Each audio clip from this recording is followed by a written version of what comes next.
Buen día, hoy les voy a hablar sobre la insuficiencia renal aguda y crónica. Mi nombre es Manolia Badesa González. Sin más preámbulo, comencemos. Vamos a comenzar hablando de la insuficiencia renal aguda, también conocida como lesión renal aguda. Se caracteriza por deficiencia repentina de la función renal, que origina retención de productos nitrogenados y otros desechos que en circunstancias normales son eliminados por los riñones.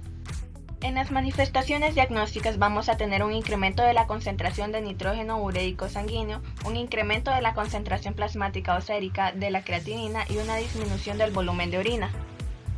Es muy importante recordar que insuficiencia renal aguda es un diagnóstico clínico, no estructural. Un paciente puede tener insuficiencia renal aguda sin lesión del parénquima renal. Según su fisiopatología, se ha dividido la insuficiencia renal aguda en tres categorías: la hiperazemia prerrenal, la intrínseca y la obstrucción postrenal. La hiperazemia prerrenal es la forma más común de IRA. Hay un incremento de la concentración de creatinina sérica o de nitrógeno ureico sanguíneo por el flujo plasmático renal insuficiente que no basta para apoyar la filtración glomerular normal. Las causas de estas son hipovolemia, disminución del gasto cardíaco y los fármacos que interfieren en las respuestas autorreguladoras renales como los AINES y los ARA2. Los lapsos prolongados de hiperazemia prerrenal pueden ocasionar daño isquémico que nos lleva a una necrosis tubular aguda. Entre los factores de riesgo tenemos aterosclerosis, hipertensión prolongada, senectud, fármacos como los AINES que limitan la dilatación de los vasos renales aferentes o IECAS y los ARA que limitan la constricción de los vasos renales eferentes y la cirrosis avanzada. La insuficiencia renal intrínseca tiene tres causas principales: la septicemia, la isquemia y las nefrotoxinas, ya sean exógenas o endógenas. IRA por septicemia. IRA complica más de la mitad de los casos de septicemia grave y aumenta enormemente el peligro de muerte. La disminución de la filtración glomerular con la septicemia surge a veces incluso sin hipotensión franca. Los mecanismos que suceden pueden ser exceso de dilatación de la arteriola eferente, vasoconstricción renal por mecanismos compensadores o daño endotelial que origina trombosis microvascular. IRA por isquemia. Los riñones sanos reciben 20% del gasto cardíaco y explican 10% del consumo de oxígeno con el sujeto en reposo. Son el sitio de una de las regiones más hipóxicas del organismo, que es la médula renal.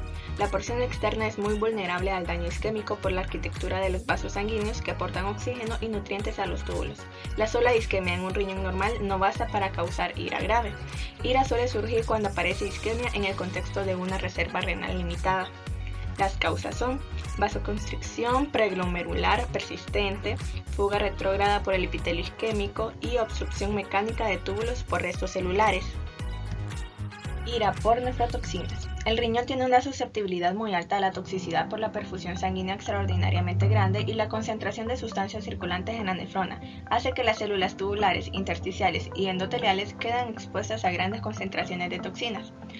Todas las estructuras de los riñones son vulnerables al daño por toxinas, incluidos los túbulos, el intersticio, los vasos y el sistema colector.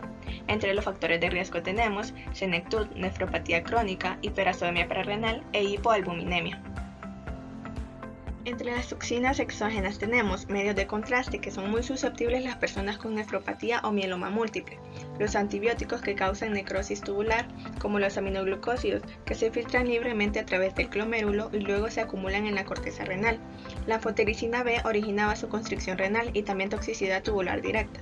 El aciclovir se precipita en los túbulos y ocasiona IRA al obstruirlos. Los quimioterapéuticos como el cisplatino y el carboplatino se acumulan en la zona proximal de los túbulos y causan necrosis y apoptosis.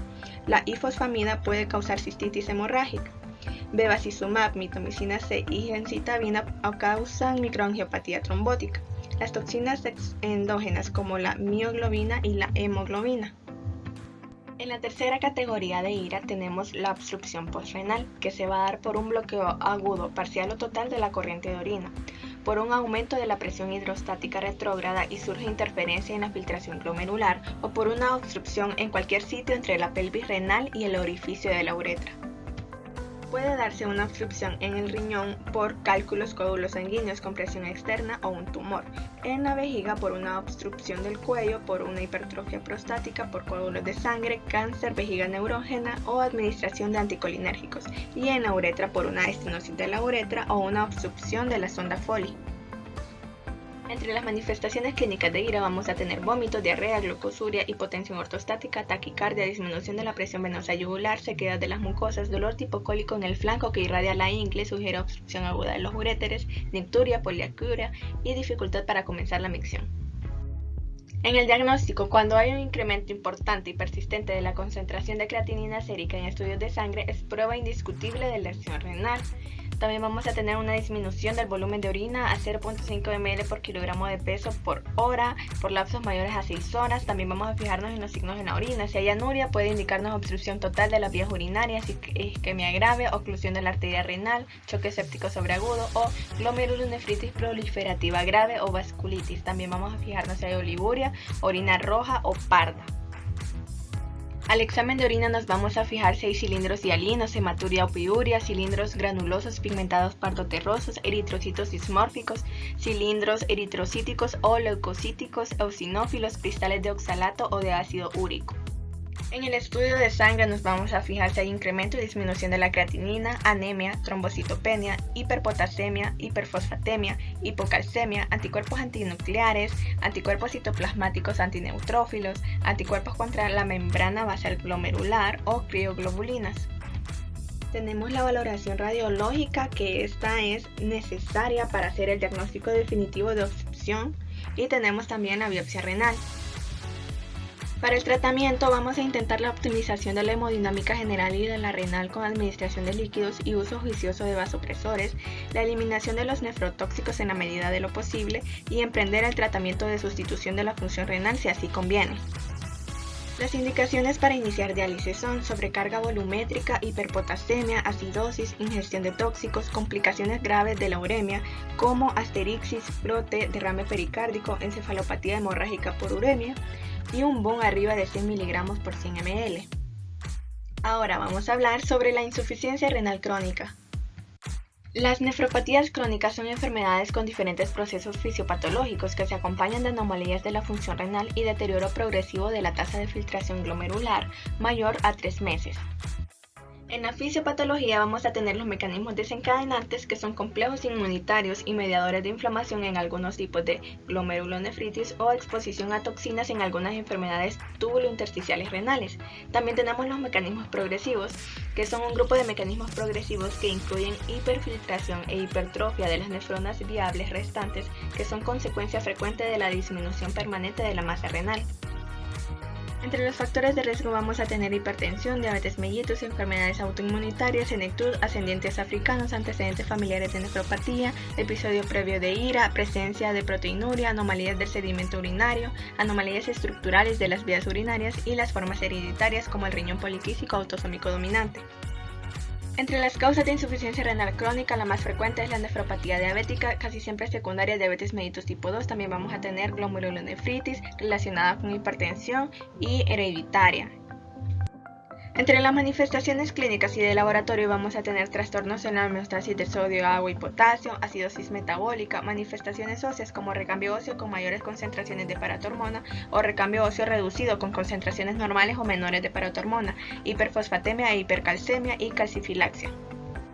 También vamos a tener anomalías cardiovasculares como enfermedad vascular isquémica, insuficiencia cardíaca, hipertensión e hipertrofia ventricular izquierda, enfermedad pericárdica, anomalías hematológicas como la anemia y la hemostasia normal. Se pueden presentar anomalías neuromusculares como perturbaciones de la memoria y la concentración y alteraciones del sueño, irritabilidad neuromuscular como hipocalambres y fasciculaciones, neuropatía nerviosa periférica. También anomalías nutricionales como hedor urémico, gastritis, enfermedad péptica, ulceraciones, dolor abdominal, náuseas y vómito, trastornos endocrinos metabólicos como la alteración del metabolismo de la glucosa y disminución de las concentraciones de estrógeno.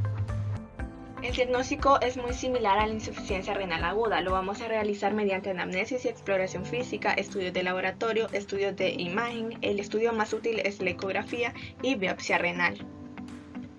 Las contraindicaciones para realizar una biopsia renal son riñones pequeños, hipertensión no controlada, infección activa de las vías urinarias, diátesis hemorrágica y obesidad patológica.